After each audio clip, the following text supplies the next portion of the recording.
Sci-Fi Classics presents H. Beam Piper's classic science fiction novel, Space Viking. Be sure to hit the like button and subscribe to the channel. Enjoy this treasured novel.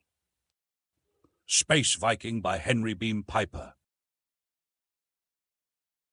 Chapter 21. Prince Bentrick's 10-year-old son, Count Stephen of Ravery, wore the uniform of an ensign of the Royal Navy. He was accompanied by his tutor, an elderly Navy captain. They both stopped in the doorway of Trask's suite, and the boy saluted smartly. "Permission to come aboard, sir?" he asked. "Welcome aboard, Count. Captain, belay the ceremony and find seats. You're just in time for second breakfast." As they sat down, he aimed his ultraviolet light pencil at a serving robot.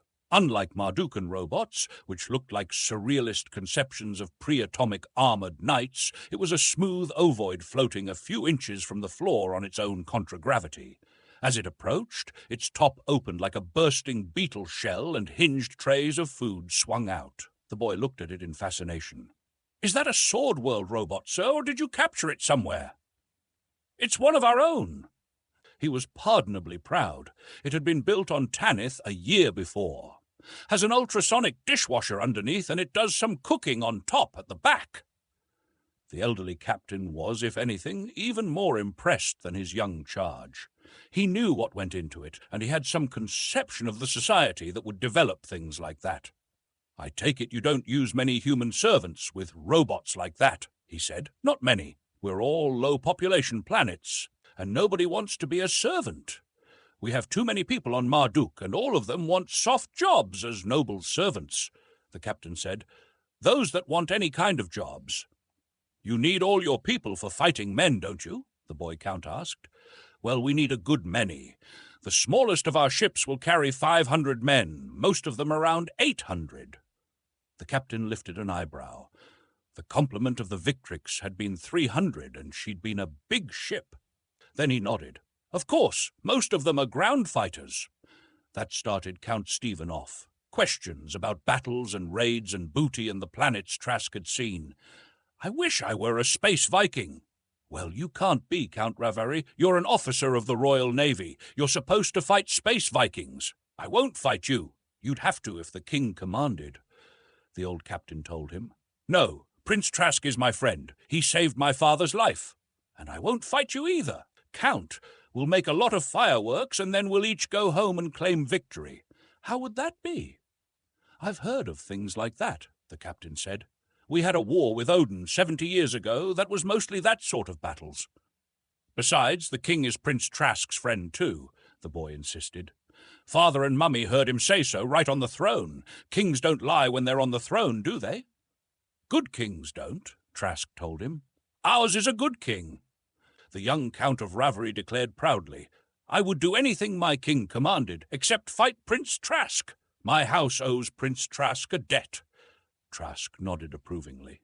"That's the way a Sword World noble would talk, Count Stephen," he said. The Board of Inquiry that afternoon was more like a small and very sedate cocktail party. An Admiral Schefter, who seemed to be very high brass, presided while carefully avoiding the appearance of doing so. Alvin Carfard and Van Larch and Patrick Morland were there from the Nemesis, and Bentrick and several of the officers from the Victrix, and there were a couple of naval intelligence officers and somebody from operational planning and from ship construction and research and development. They chatted pleasantly and in a deceptively random manner for a while. Then Schefter said, "Well, there's no blame or censure of any sort for the way Commodore Prince Bentrick was surprised. That couldn't have been avoided at the time." He looked at the research and development officer. "It shouldn't be allowed to happen many more times, though." "Not many more, sir. I'd say it'll take my people a month, and then the time it'll take to get all the ships equipped as they come in." Ship construction didn't think that would take too long. "We'll see to it that you get full information on the new submarine detection system, Prince Trask," the Admiral said. "You gentlemen understand you'll have to keep it under your helmets, though," one of the intelligence men added. "If it got out that we were informing space Vikings about our technical secrets."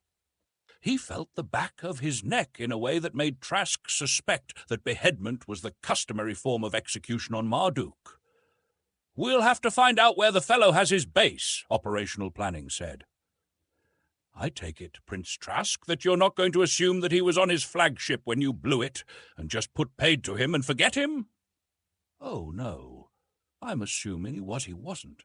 I don't believe he and Orm went anywhere on the same ship after he came out here and established a base.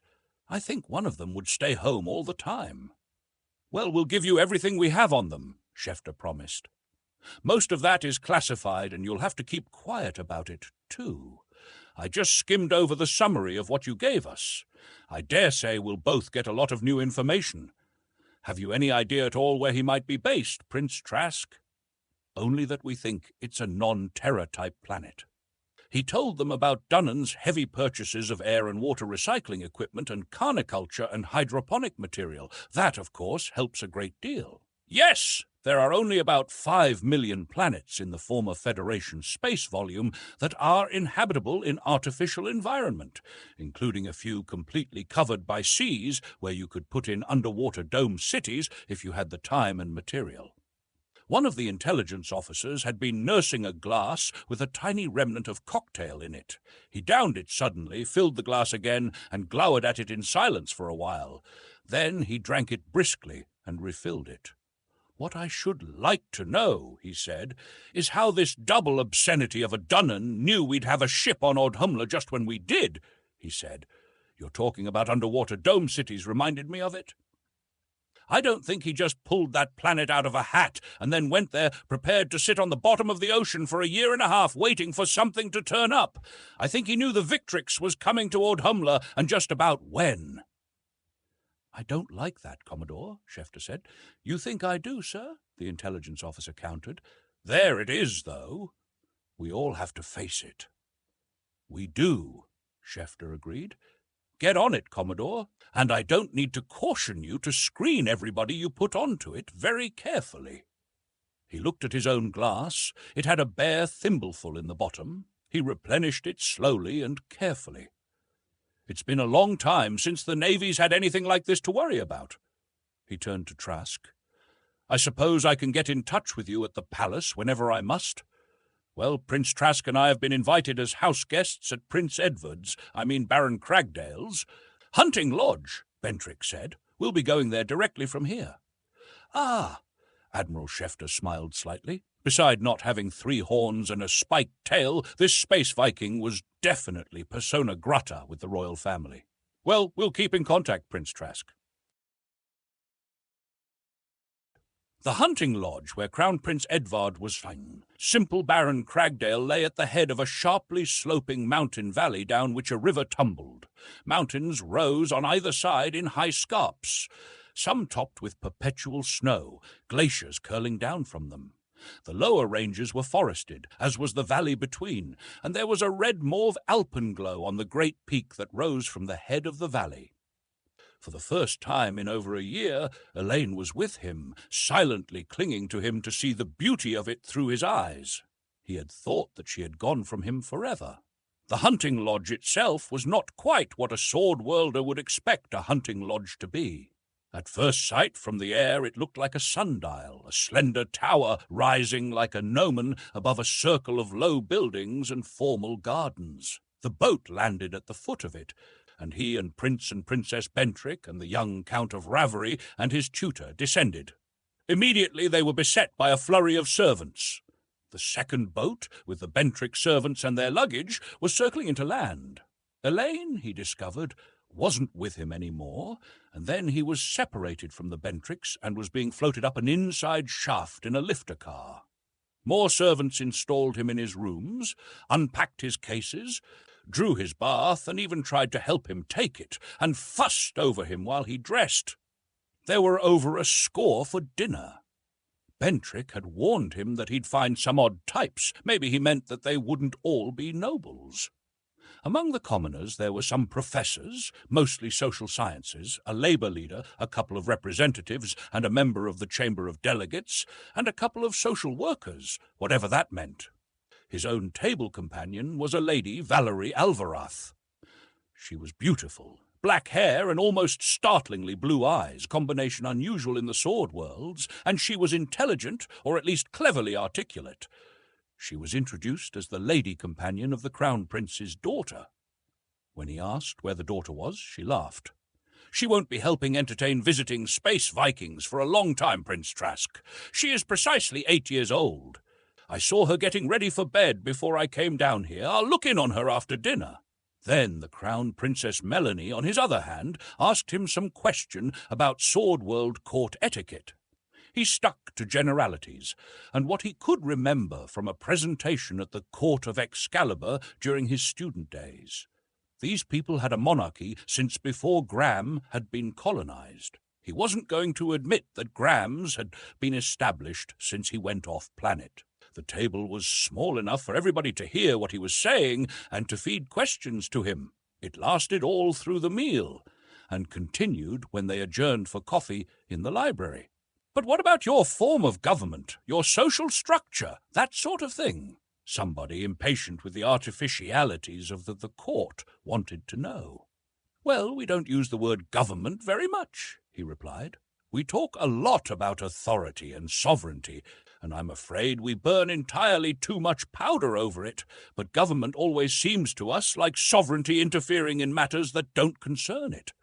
As long as sovereignty maintains a reasonable semblance of good public order and makes the more serious forms of crime fairly hazardous for the criminals, we're satisfied." "But that's just negative. Doesn't the government do anything positive for the people?" He tried to explain the Sword World feudal system to them. It was hard, he found, to explain something you have taken for granted all your life to somebody who is quite unfamiliar with it. But the government, the sovereignty, since you don't like the other word, doesn't do anything for the people, one of the professors objected. It leaves all the social services to the whim of the individual lord or baron. And the people have no voice at all. "Why, that's tyranny," a professor assemblyman added. He tried to explain that the people had a very distinct and commanding voice, and that barons and lords who wanted to stay alive listened attentively to it. The assemblyman changed his mind. That wasn't tyranny, it was anarchy, and the professor was still insistent about who performed the social services. "If you mean schools and hospitals and keeping the city clean, the people do that for themselves. The government, if you want to think of it as that, just sees to it that nobody's shooting at them while they're doing it." "That isn't what Professor Pulwell means, Lucas. He means old-age pensions," Prince Bentrick said. "Like this thing Zaspar McCann's whooping for." He'd heard about that on the voyage from Ord-Humla. Every person on Marduk would be retired on an adequate pension after 30 years regular employment or at the age of 60.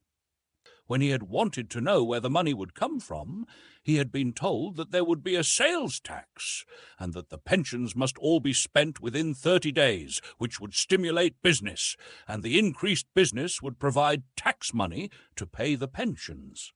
"We have a joke about 3 Gilgameshers, space wrecked on an uninhabited planet," he said. 10 years later, when they were rescued, all 3 were immensely wealthy, from trading hats with each other. "That's about the way this thing will work." One of the lady social workers bristled. It wasn't right to make derogatory jokes about racial groups.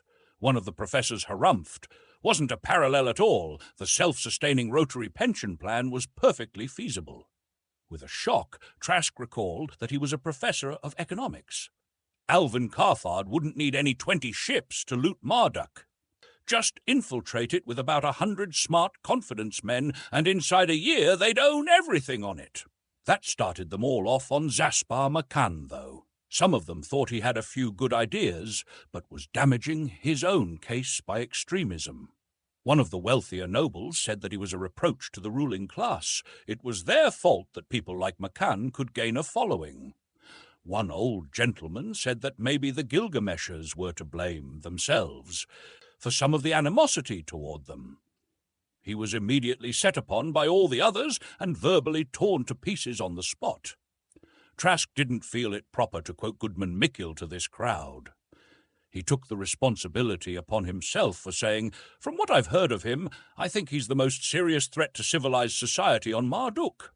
They didn't call him crazy. After all, he was a guest, but they didn't ask him what he meant either. They merely told him that McCann was a crackpot with a contemptible following of half-wits, and just wait till the election and see what happened. "I'm inclined to agree with Prince Trask," Bentrick said soberly, "and I'm afraid the election results will be a shock to us, not to McCann." He hadn't talked that way on the ship. Maybe he'd been looking around and doing some thinking since he got back. He might have been talking to Goodman Michiel, too.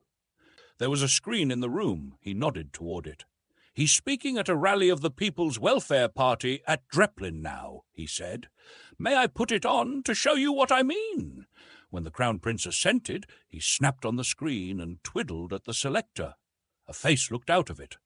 The features weren't Andre Dunnan's. The mouth was wider, the cheekbones broader, the chin more rounded. But his eyes were Dunnan's, as Trask had seen them on the terrace of Carval House. Mad eyes, his high-pitched voice screamed,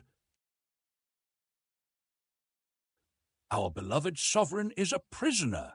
He is surrounded by traitors. The ministries are full of them. They are all traitors, the bloodthirsty reactionaries of the falsely so-called Crown Loyalist Party, the grasping conspiracy of the interstellar bankers, the dirty Gilgameshers. They are all leagued together in an unholy conspiracy. And now this space Viking, this bloody-handed monster from the Sword Worlds." "Shut the horrible man off!" somebody was yelling, in competition with the hypnotic scream of the speaker. The trouble was, they couldn't. They could turn off the screen, but Zaspar McCann would go on screaming, and millions all over the planet would still hear him. Bentrick twiddled the selector. The voice stuttered briefly and then came echoing out of the speaker, but this time the pickup was somewhere several 100 feet above a great open park. It was densely packed with people, most of them wearing clothes a farm tramp on Graham wouldn't be found dead in, but here and there among them were blocks of men in what was almost but not quite military uniform, each with a short and thick swagger stick with a knobbed head.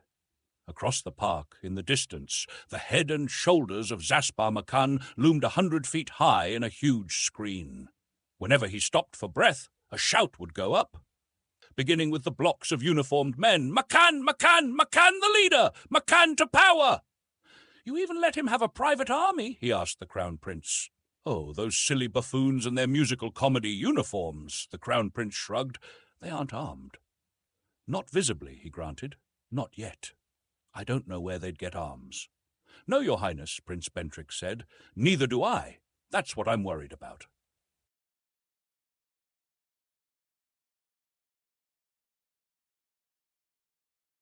Chapter 22. He succeeded the next morning in convincing everybody that he wanted to be alone for a while and was sitting in a garden watching the rainbows in the midst of a big waterfall across the valley. Elaine would have liked that, but she wasn't with him now. Then he realized that somebody was speaking to him in a small, bashful voice. He turned and saw a little girl in shorts and a sleeveless jacket, holding in her arms a long-haired blonde puppy with big ears and appealing eyes. "Hello, both of you," he said. The puppy wriggled and tried to lick the girl's face. "Don't, Mopsy. We want to talk to this gentleman," she said. "Are you really and truly the Space Viking? Really and truly? And who are you two?" "I'm Myrna, and this is Mopsy." "Hello, Myrna. Hello, Mopsy." Hearing his name, the puppy wriggled again and dropped from the child's arms. After a brief hesitation, he came over and jumped onto Trask's lap, licking his face. While he petted the dog, the girl came over and sat on the bench beside him. "Mopsy likes you," she said. After a moment, she added, "I like you too." "And I like you," he said. "Would you want to be my girl? You know a Space Viking has to have a girl on every planet. How would you like to be my girl on Marduk?" Myrna thought that over carefully. "I'd like to, but I couldn't. You see, I'm going to have to be queen someday." "Oh, yes, Grandpa is king now, and when he's through being king, Papa will have to be king, and then when he's through being king, I can't be king because I'm a girl, so I'll have to be queen, and I can't be anybody's girl because I'm going to have to marry somebody I don't know for reasons of state." She thought some more and lowered her voice. "I'll tell you a secret. I am a queen now." "Oh, you are?" she nodded. We are queen in our own right of our royal bedroom, our royal playroom, and our royal bathroom, and Mopsy is our faithful subject. Is your Majesty absolute ruler of these domains? No, she said disgustedly. We must at all times defer to our royal ministers, just like Grandpa has to. That means I have to do just what they tell me to. That's Lady Valerie and Margot and Dame Eunice and Sir Thomas, but Grandpa says they are good and wise ministers. Are you really a prince? I didn't know space Vikings were princes. Well, my king says I am, and I am ruler of my planet, and I'll tell you a secret. I don't have to do what anybody tells me. Gee, are you a tyrant? You're awfully big and strong. I'll bet you've slain just hundreds of cruel and wicked enemies. Thousands, Your Majesty. He wished that weren't literally true. He didn't know how many of them had been little girls like Myrna and little dogs like Mopsy. He found that he was holding both of them tightly. The girl was saying, "But you feel bad about it. These children must be telepaths. A space Viking who is also a prince must do many things he doesn't want to do. I know, so does a queen. I hope Grandpa and Papa don't get through being king for just years and years." She looked over his shoulder. "Oh, and now I suppose I've got to do something else I don't want to. Lessons, I bet." He followed her eyes. The girl who had been his dinner companion was approaching. She wore a wide sunshade hat and a gown that trailed filmy gauze like sunset-coloured mist. There was another woman in the garb of an upper servant with her. "Lady Valerie, and who else?" he whispered. "Margot. She's my nurse. She's awful strict, but she's nice." "Prince Trask, has Her Highness been bothering you?" Lady Valerie asked. "Oh, far from it." He rose, still holding the funny little dog. "But you should say, Her Majesty, she has informed me that she is sovereign of 3 princely domains and of 1 dear, loving subject." He gave the subject back to the sovereign. "You should not have told Prince Trask that," Lady Valerie chided. "When Your Majesty is outside her domains, Your Majesty must remain incognito. Now Your Majesty must go with the Minister of the Bedchamber. The Minister of Education awaits an audience." "Arithmetic, I bet. Well, goodbye, Prince Trask. I hope I can see you again. Say goodbye, Mopsy." She went away with her nurse, the little dog looking back over her shoulder. "I came out to enjoy the gardens alone," he said. "And now I find I'd rather enjoy them in company. If your ministerial duties do not forbid, could you be the company?"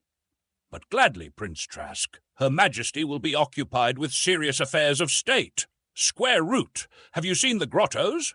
They're down this way." That afternoon, one of the gentlemen attendants caught up with him. Baron Cragdale would be gratified if Prince Trask could find time to talk with him privately. Before they had talked more than a few minutes, however, Baron Cragdale abruptly became Crown Prince Edward. "Prince Trask, Admiral Schefter tells me that you and he are having informal discussions about cooperation against this mutual enemy of ours, Dunnan. This is fine. It has my approval, and the approval of Prince Van Davant, the Prime Minister, and, I might add, that of Goodman Mickle. I think it ought to go further, though. A formal treaty between Tanith and Marduk would be greatly to the advantage of both." "I'd be inclined to think so, Prince Edward. But aren't you proposing marriage on rather short acquaintance? It's only been 50 hours since the Nemesis orbited in here." "Well, we know a bit about you and your planet beforehand. There's a large Gilgamesher colony here. You have a few on Tanith, haven't you? Well, anything one Gilgamesher knows, they all find out, and ours are cooperative with naval intelligence." That would be why Andre Dunnan was having no dealings with Gilgameshers. It would also be what Zaspar Makan meant when he ranted about the Gilgamesh interstellar conspiracy. "I can see where an arrangement like that would be mutually advantageous. I'd be quite in favor of it. Cooperation against Dunnan, of course, and reciprocal trade rights on each other's trade planets, and direct trade between Marduk and Tanith, and Beowulf and Amaterasu would come into it too.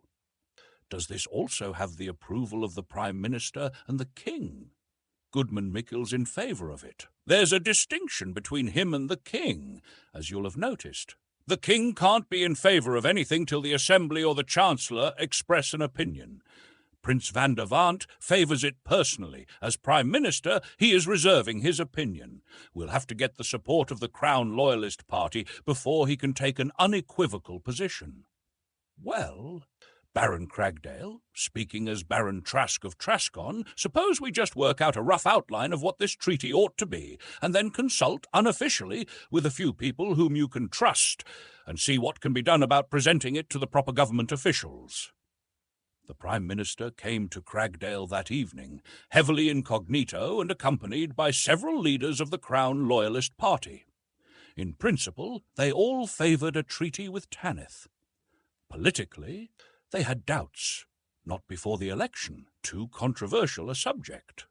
Controversial, it appeared, was the dirtiest dirty name anything could be called on Marduk. It would alienate the Labour vote. They'd think increased imports would threaten employment in Mardukan industries. Some of the interstellar trading companies would like a chance at the Tanith planets. Others would resent Tanith ships being given access to theirs. And Zaspar Makan's party were already shrieking protests about the Nemesis being repaired by the Royal Navy. And a couple of professors who inclined toward Makan had introduced a resolution calling for the court-martial of Prince Bentrick and an investigation of the loyalty of Admiral Schefter. And somebody else, probably a stooge of Makan's, was claiming that Bentrick had sold the Victrix to the Space Vikings and that the films of the Battle of Audhumla were fakes, photographed in miniature at the Navy moon base. Admiral Schefter, when Trask flew in to see him the next day, was contemptuous about this last. Ignore the whole bloody thing. We get something like that before every general election. On this planet, you can always kick the Gilgameshers and the armed forces with impunity. Neither have votes and neither can kick back. The whole thing will be forgotten the day after the election. It always is. That's if Makan doesn't win the election, Trask qualified. That's no matter who wins the election. They can't any of them get along without the Navy, and they bloody well know it. Trask wanted to know if intelligence had been getting anything. Not on how Dunnan found out the Victrix had been ordered to Audhumla. No, Schefter said. There wasn't any secrecy about it. At least 1,000 people, from myself down to the Shoeshine boys, could have known about it as soon as the order was taped. As for the list of ships you gave me, yes, one of them puts into this planet regularly. She spaced out from here only yesterday morning, the Honest Horace. Well, great Satan, haven't you done anything? I don't know if there's anything we can do. Oh, we're investigating, but you see, this ship first showed up here 4 years ago, commanded by some kind of a Neobarb, not a Gilgamesher, named Horace Sastroff. He claimed to be from Skathi. The locals there have a few ships. The Space Vikings had a base on Skathi about 100 or so years ago. Naturally, the ship had no papers. Tramp trading among the Neobarbs, it might be years before you'd put in on a planet where they'd ever heard of ship's papers. The ship seems to have been in bad shape, probably abandoned on Skathi as junk a century ago and tinkered up by the locals. She was in here twice, according to the commercial shipping records. And the second time she was in too bad shape to be moved out, and Sastroff couldn't pay to have her rebuilt, so she was libeled for spaceport charges and sold. Some one-lung trading company bought her and fixed her up a little. They went bankrupt in a year or so, and she was bought by another small company, Star Traders Limited, and they've been using her on a milk run to and from Gimli. They seem to be a legitimate outfit, but we're looking into them. We're looking for Sastroff, too, but we haven't been able to find him. If you have a ship out Gimli way, you might find out if anybody there knows anything about her. You may discover that she hasn't been going there at all. We might. At that, Schefter agreed. We'll just find out. Everybody at Cragdale knew about the projected treaty with Tanith by the morning after Trask's first conversation with Prince Edward on the subject. The Queen of the Royal Bedroom, the Royal Playroom, and the Royal Bathroom was insisting that her domains should have a treaty with Tanith too. It was beginning to look to Trask as though that would be the only treaty he'd sign on Marduk, and he was having his doubts about that.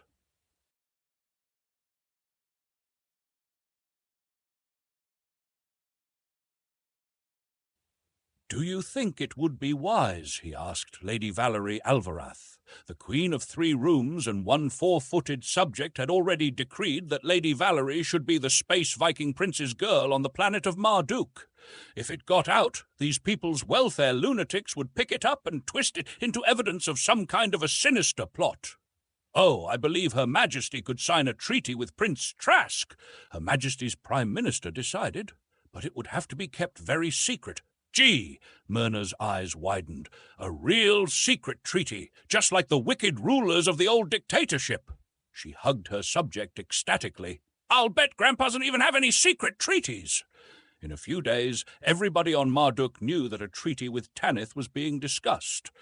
If they didn't, it was no fault of Zaspar McCann's party, who seemed to command a disconcertingly large number of telecast stations, and who drenched the ether with horror stories of space Viking atrocities and denunciations of carefully unnamed traitors surrounding the king and the crown prince, who were about to betray Marduk to rapine and plunder.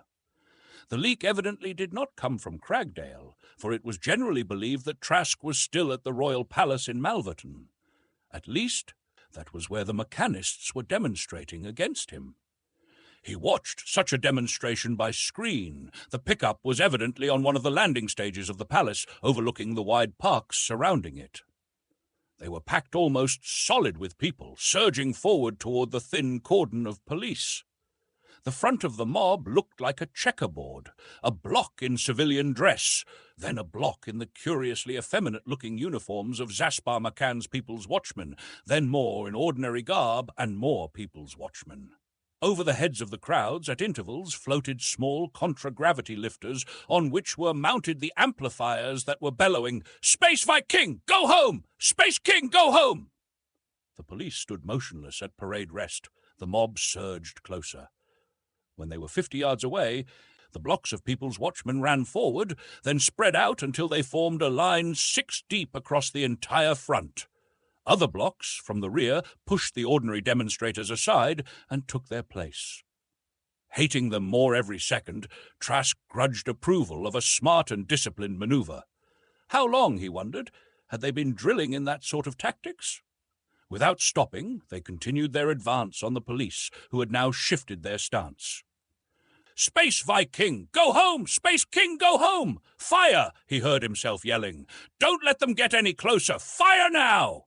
They had nothing to fire with. They had only truncheons, no better weapons than the knobbed swagger sticks of the People's Watchmen. They simply disappeared after a brief flurry of blows, and the McCann stormtroopers continued their advance. And that was that. The gates of the palace were shut. The mob, behind a front of McCann People's Watchmen, surged up to them and stopped.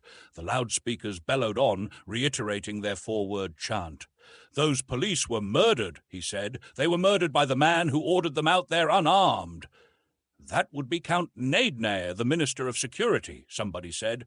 "Then he's the one you want to hang for it." "What else would you have done?" Crown Prince Edward challenged. Put up about 50 combat cars, drawn a deadline and opened machine-gun fire as soon as the mob crossed it, and kept on firing till the survivors turned tail and ran. Then sent out more cars and shot everybody wearing People's Watchman uniform all over town. Inside 48 hours, there'd be no People's Welfare Party and no Zaspar McCann either. The Crown Prince's face stiffened. "That may be the way you do things in the sword worlds, Prince Trask. It's not the way we do things here on Marduk. Our government does not propose to be guilty of shedding the blood of its people." He had it on the tip of his tongue to retort that if they didn't, the people would end by shedding theirs. Instead, he said softly, "I'm sorry, Prince Edward. You had a wonderful civilization here on Marduk. You could have made almost anything of it. But it's too late now. You've torn down the gates. The barbarians are in." Chapter 23. The colored turbulence faded into the gray of hyperspace. 500 hours to Tanith. Gwot Kirby was securing his control panel, happy to return to his music. And Van Larch would go back to his paints and brushes, and Alvin Carfard to the working model of whatever it was he had left unfinished when the Nemesis had emerged at the end of the jump from Odhumla. Trask went to the index of the ship's library and punched for History Old Terran. There was plenty of that, thanks to Otto Harkeman. Then he punched for Hitler Adolf. Harkeman was right. Anything that could happen in a human society had already happened in one form or another, somewhere and at some time. Hitler could help him understand Zaspar McCann. By the time the ship came out, with the yellow sun of Tanith in the middle of the screen, he knew a great deal about Hitler, occasionally referred to as Schicklgruber, and he understood with sorrow how the lights of civilization on Marduk were going out. Beside the Lamia, stripped of her Dillinghams and crammed with heavy armament and detection instruments, the Space Scourge and the Queen Flavia were on off-planet watch. There were half a dozen other ships on orbit just above the atmosphere.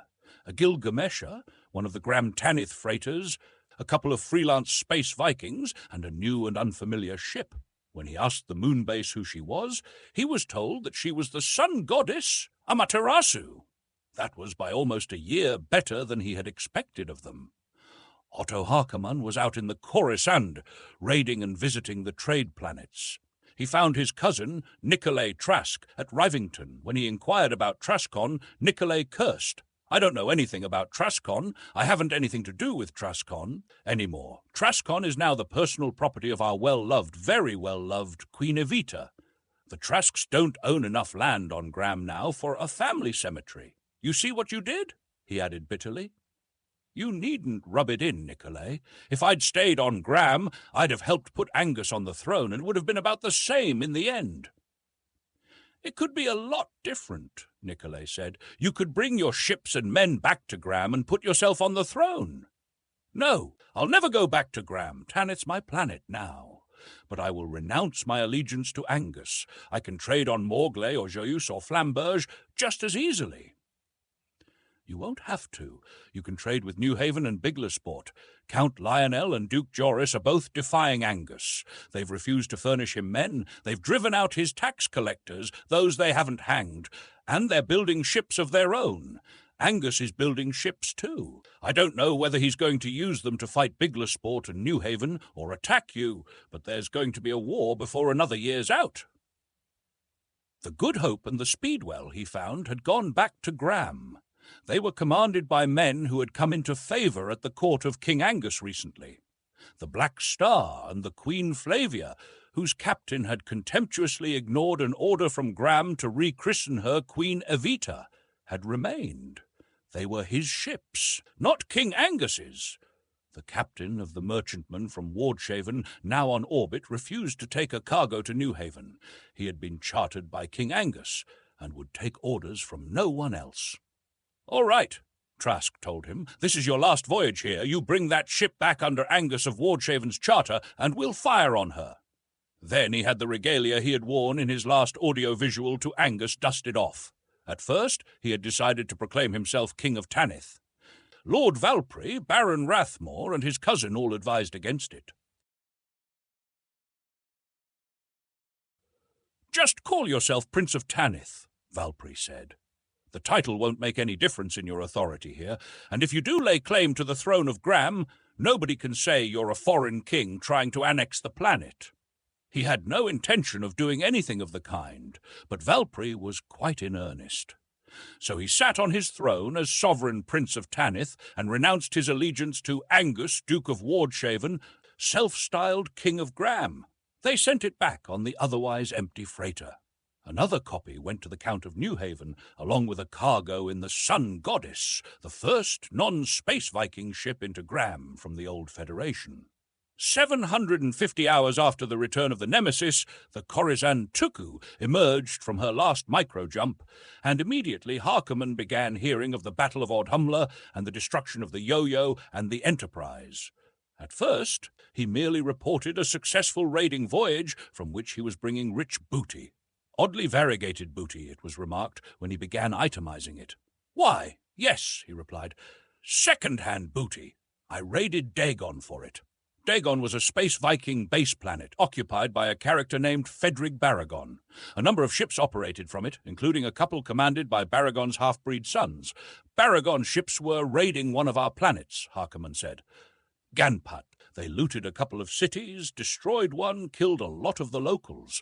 I found out about it from Captain Ravallo of the Black Star on Indra. He'd just been from Ganpat. Beowulf wasn't too far out of the way, so we put in there and found the Grendelsbane just ready to space out. The Grendelsbane was the second of Beowulf's ships, sister to the Viking's Gift. So she joined us, and the three of us went to Dagon. We blew up one of Baragon's ships and put the other one down out of commission, and then we sacked his base. There was a Gilgamesher colony there. We didn't bother them. They'll tell what we did and why. That should furnish Prince Victor of Shochel something to ponder, Trask said.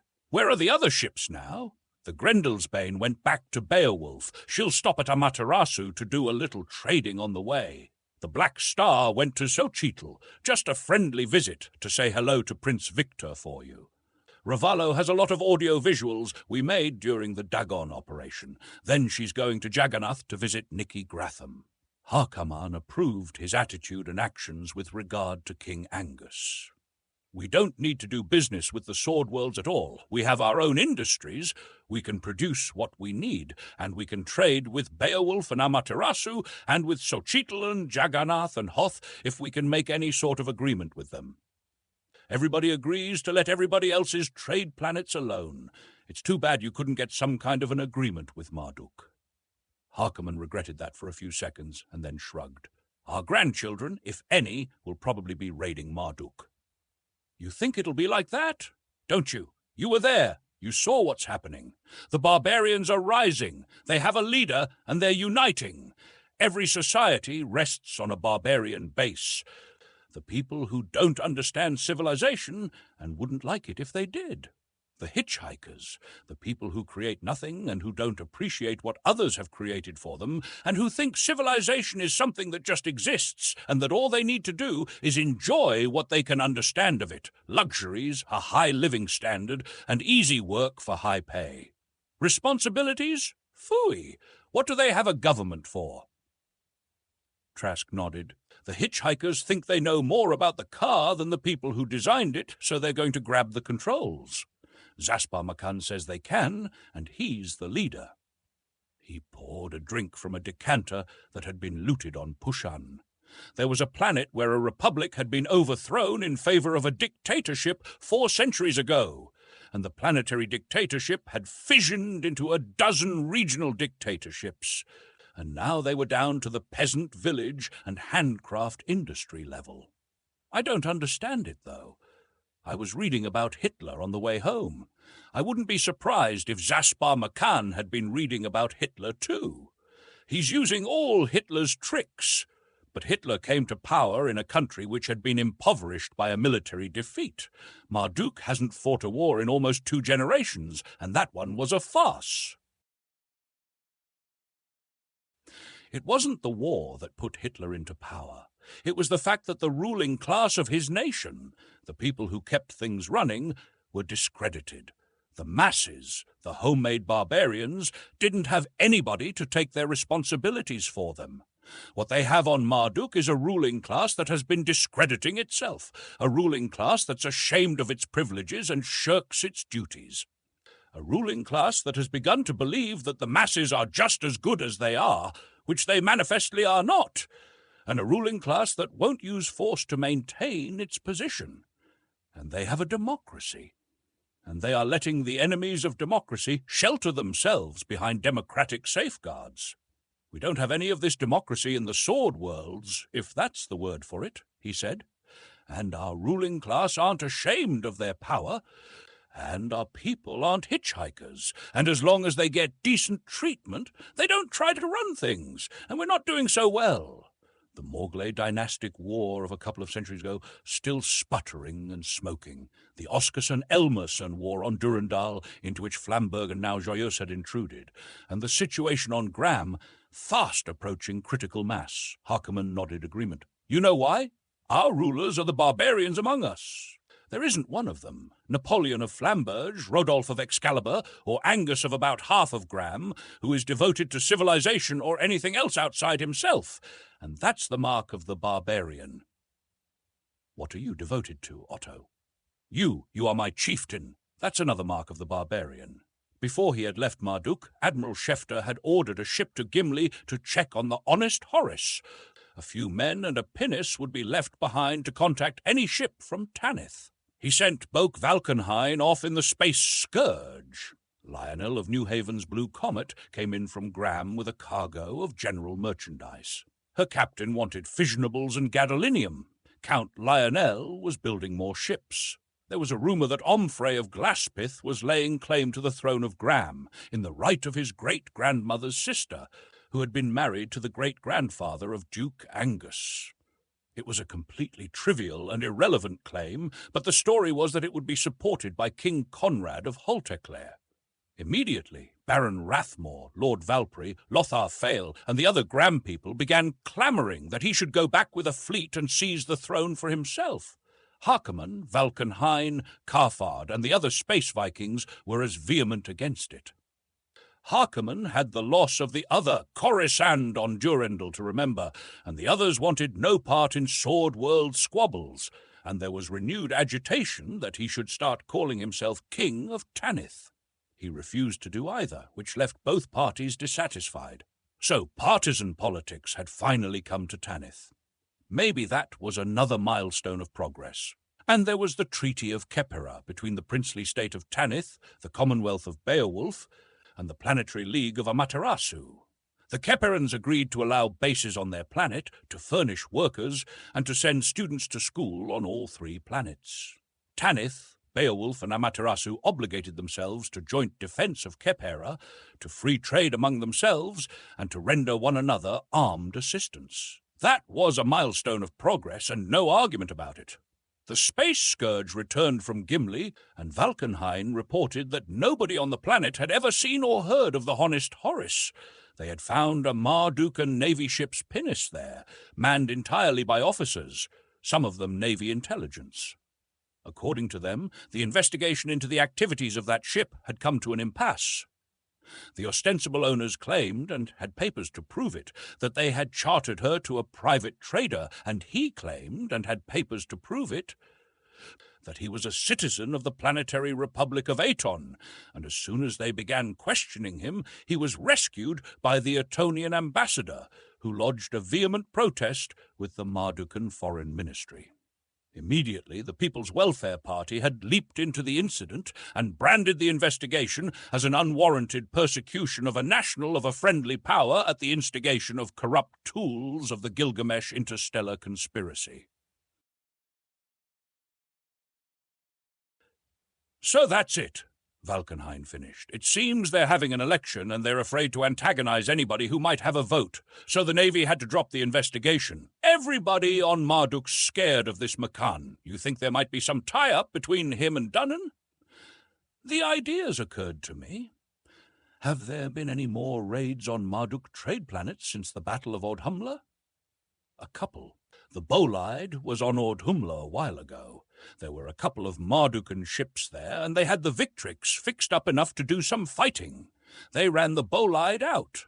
A study of the time between the destruction of the Enterprise and Yo-Yo and the appearance of the Bolide could give them a limiting radius around Ordhumla. It did, 700 light-years, which also included Tanith. So he sent Harkonnen in the Coruscant and Ravallo in the Black Star to visit the planets Marduk traded with, looking for Dunnan ships and exchanging information and assistance with the Royal Mardukan Navy. Almost at once he regretted it. The next Gilgamesher into orbit on Tanith brought a story that Prince Victor was collecting a fleet on Xochitl. He sent warnings off to Amaterasu and Beowulf and Khepera. A ship came in from Biglersport, a heavily armed chartered freighter. There was sporadic fighting in a dozen places on Graham, now resistance to efforts on the part of King Angus to collect taxes, and raids by unidentified persons on estates confiscated from alleged traitors and given to Garvan Spasso, who had now been promoted from Baron to Count. And Rovard Grafis was dead, poisoned, everybody said, either by Spasso or Queen Evita, or both. Even with the threat from Xochitl, some of the former Ward-shaven nobles began talking about sending ships to Graham. Less than 1,000 hours after he had left, Ravallo was back in the Black Star. I went to Gimli, and I wasn't there 50 hours before a Mardukan Navy ship came in. They were glad to see me. It saved them sending off a pinnace for Tanith. They had news for you, and a couple of passengers." "Passengers?" "Yes. You'll see who they are when they come down. And don't let anybody with side whiskers and buttoned-up coats see them," Ravallo said. "What those people know gets all over the place before long."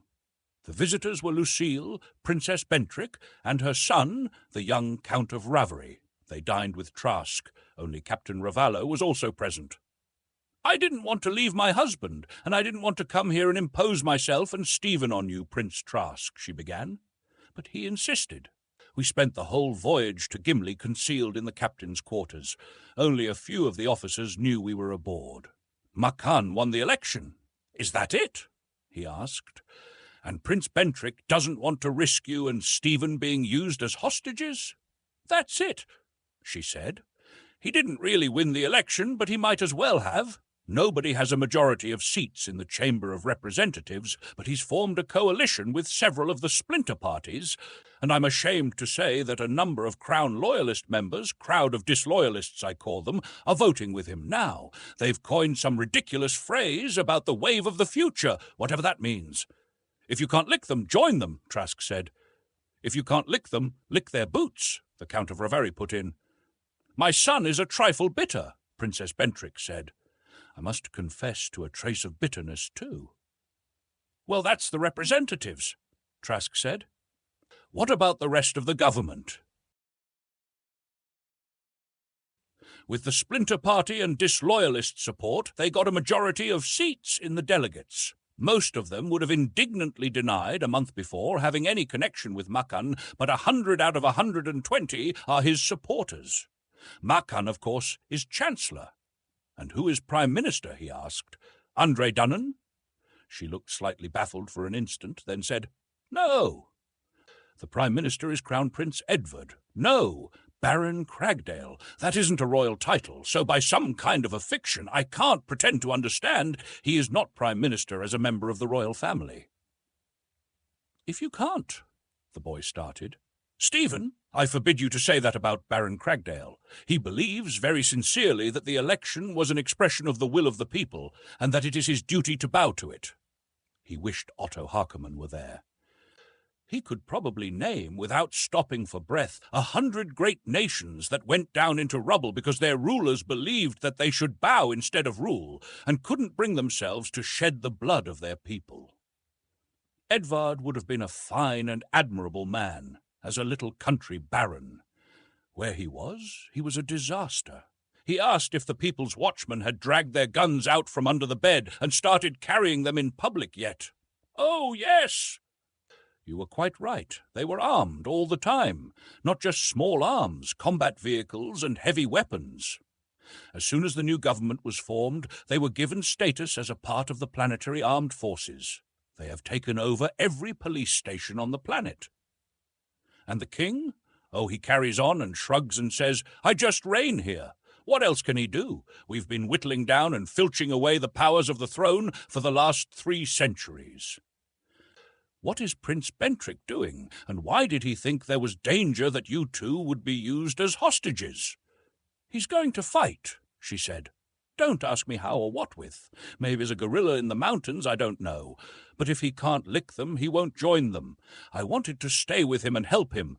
He told me I could help him best by placing myself and Stephen where he wouldn't worry about us." "I wanted to stay," the boy said. "I could have fought with him. But he said that I must take care of Mother, and if he were killed, I must be able to avenge him." "You talk like a sword-worlder. I told you that once before." He hesitated, then turned again to Princess Bentrick. "How is little Princess Myrna?" he asked, and then, trying to be casual, added, "And Lady Valerie?" She seemed so clearly real and present to him, blue eyes and space-black hair, more real than Elaine had been to him for years. "They're at Cragdale. They'll be safe there." "I hope." Chapter 24. Attempting to conceal the presence on Tanith of Prince Trick's wife and son was pushing caution beyond necessity. Admitted that the news would leak back to Marduk via Gilgamesh, it was over 700 light-years to the latter and almost 1,000 from there to the former. Better that Princess Lucille should enjoy Rivington society such as it was, and escape for a moment now and then from anxiety about her husband. At 10, no, almost 12, it had been a year and a half since Trask had left Marduk. The boy Count of Ravery was more easily diverted. At last, he was among real space Vikings on a space Viking planet, and he was trying to be everywhere and see everything at once. No doubt he would be imagining himself a space Viking returning to Marduk with a vast armada to rescue his father and the king from Zaspar Makan. Trask was satisfied with that. As a host, he left much to be desired. He had his worries, too, and all of them bore the same name, Prince Victor of Xochitl. He went over with Manfred Ravallo everything the captain of the Black Star could tell him. He had talked once with Victor. The Lord of Xochitl had been coldly polite and non-committal. His subordinates had been frankly hostile. There had been 5 ships on orbit or landed at Victor's spaceport beside the usual Gilgameshers and itinerant traders, 2 of them Victor's own, and a big armed freighter had come in from Halteclair as the Black Star was leaving. There was considerable activity at the shipyards and around the spaceport, as though in preparation for something on a large scale. Xochitl was 1,000 light-years from Tanith. He rejected immediately the idea of launching a preventative attack. His ships might reach Xochitl to find it undefended, and then return to find Tanith devastated. Things like that had happened in Space War. The only thing to do was sit tight, defend Tanith when Victor attacked, and then counterattack if he had any ships left by that time. Prince Victor was probably reasoning in the same way. He had no time to think about Andre Dunnan, except now and then to wish that Otto Harkonnen would stop thinking about him and bring the Coruscant home. He needed that ship on Tanith and the wits and courage of her commander. More news, Gilgamesh sources, came in from Xochitl. There were only 2 ships, both armed merchantmen, on the planet. Prince Victor had spaced out with the rest an estimated 2,000 hours before the story reached him. That was twice as long as it would take the Xochitl armada to reach Tanith. He hadn't gone to Beowulf. That was only 65 hours from Tanith, and they would have heard about it long ago. Or Amaterasu, or Khepera. How many ships he had was a question. Not fewer than 5, and possibly more. He could have slipped into the Tanith system and hidden his ships on one of the outer uninhabitable planets. He sent Valkenhayn and Ravallo micro-jumping their ships from one to another to check. They returned to report in the negative. At least Victor of Xochitl wasn't camped inside their own system, waiting for them to leave Tanith open to attack. But he was somewhere, and up to nothing even resembling good, and there was no possible way of guessing when his ships would be emerging on Tanith. The only thing to do was wait for him. When he did, Trask was confident that he would emerge from hyperspace into serious trouble. He had the Nemesis, the Space Scourge, the Black Star and Queen Flavia, the strongly rebuilt Lamia, and several independent space Viking ships, among them the damn thing of his friend Roger van Morville Esterson, who had volunteered to stay and help in the defense. This, of course, was not pure altruism. If Victor attacked and had his fleet blown to MC Square, Xochitl would lie open and unprotected, and there was enough loot on Xochitl to cram everybody's ships. Everybody's ships who had ships when the Battle of Tanith was over, of course. He was apologetic to Princess Bentrick. "I'm very sorry you jumped out of Zaspar Makan's frying pan into Prince Victor's fire," he began. She laughed at that. "I'll take my chances on the fire. I seem to see a lot of good firemen around. If there is a battle, you will see that Stephen's in a safe place, won't you?" "In a space attack, there are no safe places. I'll keep him with me." The young Count of Ravery wanted to know which ship he would serve on when the attack came. "Well, you won't be on any ship, Count. You'll be on my staff." 2 days later, the Coruscant came out of hyperspace. Harkonnen was guardedly non-committal by screen. Trask took a landing craft and went out to meet the ship. "Marduk doesn't like us anymore," Harkerman told him. "They have ships on all their trade planets, and they all have orders to fire on any space Vikings, including the ships of the self-styled Prince of Tanith. I got this from Captain Garavay of the Vindex. After we were through talking, we fought a nice little ship-to-ship action for him to make films of. I don't think anybody could see anything wrong with it. This order came from McCann?" "From the Admiral commanding. He isn't your friend Schefter. Schefter retired on account of, quote, ill health, unquote. He is now in a, quote, hospital, unquote." "Where's Prince Bentrick?" "Nobody knows. Charges of high treason were brought against him, and he just vanished. Gone underground, or secretly arrested and executed. Take your choice." He wondered just what he'd tell Princess Lucille and Count Stephen.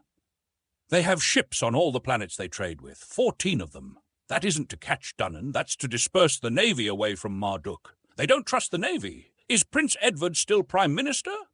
"Yes, as of Garavay's last information. It seems McCann is behaving in a scrupulously legal manner outside of making his people's watchmen part of the armed forces, protesting his devotion to the king every time he opens his mouth. When will the fire be, I wonder?" "Oh, yes, you were reading up on Hitler. That I don't know. Probably happened by now." He just told Princess Lucille that her husband had gone into hiding. He couldn't be sure whether she was relieved or more worried. The boy was sure that he was doing something highly romantic and heroic. Some of the volunteers tired of waiting after another 1,000 hours and spaced out. The Vikings' gift of Beowulf cargo and went on orbit after discharging it to join the watch. A Gilgamesher came in from Amaterasu and reported everything quiet there. As soon as her captain had sold his cargo, with a minimum of haggling, he spaced out again. His behavior convinced everybody that the attack would come in a matter of hours. It didn't. 3,000 hours had passed since the first warning had reached Tanith. That made 5,000 since Victor's ships were supposed to have left Xochitl. There were those, Boak Valkenhayn among them, who doubted now if he ever had. "The whole thing's just a big Gilgamesher lie," he was declaring. "Somebody, Nicky Gratham or the Everards, or maybe Victor himself, paid them to tell us that, to pin our ships down here, or they made it up themselves so they could make hay on our trade planets." "Let's go down to the ghetto and clean out the whole gang," somebody else took up. "Anything one of them's in, they're all in together." "Niflheim with that. Let's all space out for Xochitl," Manfred Ravallo proposed. "We have enough ships to lick them on Tanith. We have enough to lick them on their own planet." He managed to talk them out of both courses of action. What was he, anyhow? Sovereign Prince of Tanith, or the non-ruling King of Marduk, or just the chieftain of a disciplineless gang of barbarians? One of the independents spaced out in disgust. The next day, 2 others came in, loaded with booty from a raid on Bragi, and decided to stay around for a while and see what happened. And 4 days after that, a 500-foot hyperspace yacht, bearing the daggers and chevrons of Biglersport, came in. As soon as she was out of the last microjump, she began calling by screen. Trask didn't know the man who was screening, but Hugh Rathmore did, Duke Joris's confidential secretary. "Prince Trask, I must speak to you as soon as possible," he began, almost stuttering. Whatever the urgency of his mission, one would have thought that a 3,000-hour voyage would have taken some of the edge from it. "It is of the first importance." "You are speaking to me. This screen is reasonably secure, and if it's of the first importance, the sooner you tell me about it." "Prince Trask, you must come to Graham, with every man and every ship you can command. Satan only knows what's happening there now, but 3,000 hours ago, when the Duke sent me off, Omfrey of Glaspith was landing on Wardshaven. He has a fleet of 8 ships furnished to him by his wife's kinsman, the King of Holteclair. They are commanded by King Conrad's space Viking cousin, the Prince of Xochitl." Then a look of shocked surprise came into the face of the man in the screen, and Trask wondered why, until he realized that he had leaned back in his chair and was laughing uproariously. Before he could apologize, the man in the screen had found his voice. "I know, Prince Trask. You have no reason to think kindly of King Angus. The former King Angus, or maybe even the late King Angus, I suppose he is now, but a murderer like Omfrey of Glaspith. It took a little time to explain to the confidential secretary of the Duke of Biglersport the humour of the situation. There were others at Rivington to whom it was not immediately evident. The professional space Vikings, men like Valkenhayn and Ravallo and Alvin Carfod, were disgusted. Here they'd been sitting, on combat alert, all these months, and if they'd only known, they could have gone to Xochitl and looted it clean long ago. The Graham party were outraged.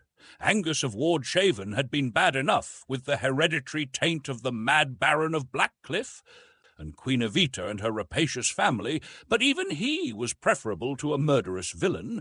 Some even called him a fiend in human shape, like Omfrey of Glaspith.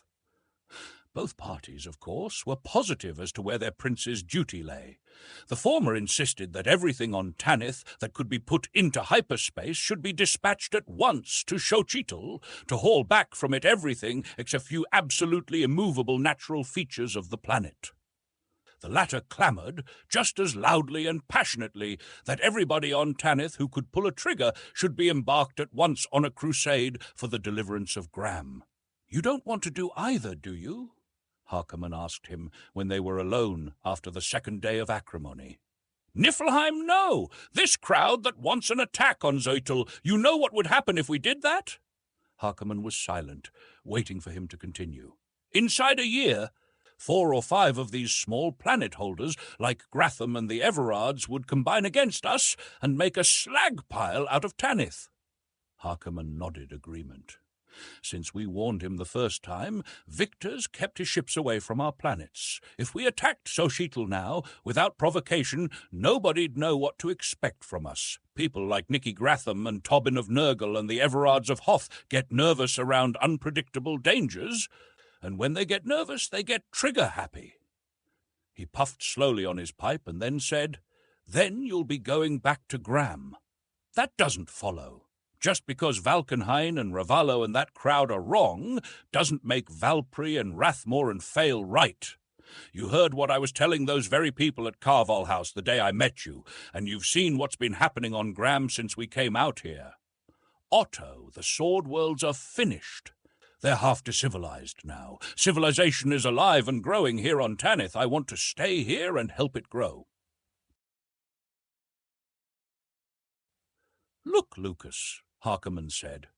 "You're Prince of Tanith, and I'm only the Admiral. But I'm telling you, you'll have to do something, or this whole setup of yours will fall apart. As it stands, you can attack Xochitl and the Back to Graham party would go along, or you can decide on this crusade against Omfrey of Glaspith and the Raid Xochitl Now party would go along. But if you let this go on much longer, you won't have any influence over either party. And then I will be finished. And in a few years, Tanith will be finished." He rose and paced across the room and back. "Well, I won't raid Xochitl. I told you why, and you agreed. And I won't spend the men and ships and wealth of Tanith in any sword world dynastic squabble. Great Satan, Otto, you were in the Durindal War. This is the same thing, and it'll go on for another half a century. Then what will you do?" "I came out here after Andre Dunnan, didn't I?" he asked. "I'm afraid Ravallo and Valpry, or even Valkenhayn and Morland, won't be as interested in Dunnan as you are. Then I will interest them in him. Remember, I was reading up on Hitler coming in from Marduk. I will tell them all a big lie. Such a big lie that nobody will dare to disbelieve it."